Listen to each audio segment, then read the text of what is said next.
SNP's John Swinney has warned the UK is facing a winter of discontent after the UK officially left the EU.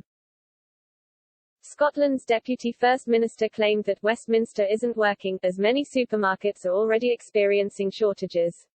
Speaking at the SNP conference, Mr. Swinney ruthlessly bashed Boris Johnson and his colleagues following their pressure to leave the EU. Mr. Swinney said the PM and his government do not have the brains to match the brawn.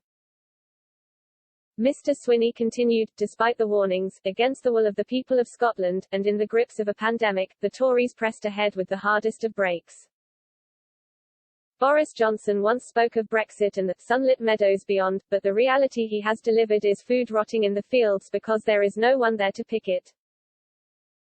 The end of freedom of movement, and the draconian clampdown of migration from the EU has been a disaster for the economy, not just here in Scotland but the whole of the UK. Perhaps the most obvious example is the empty shelves in our supermarkets. But staff shortages are beginning to bite across the economy. Last month we saw the quite extraordinary news that the NHS in England had to tell GPs to cancel blood tests due to an acute shortage of supplies.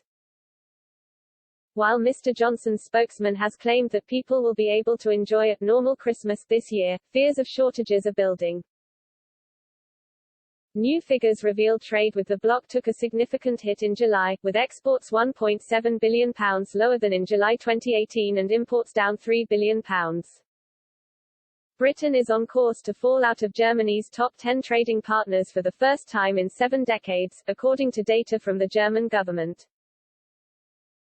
In the UK, big companies including McDonald's, Greggs, the Co-op and IKEA have struggled to supply products in the past weeks. Mr. Swinney warned, every sector will feel the chill wind brought on by Brexit. And there is no end in sight. The Tories are unwilling and unable to take the simple steps required to fix the problem they have created. The UK is facing a winter of discontent and Westminster isn't working.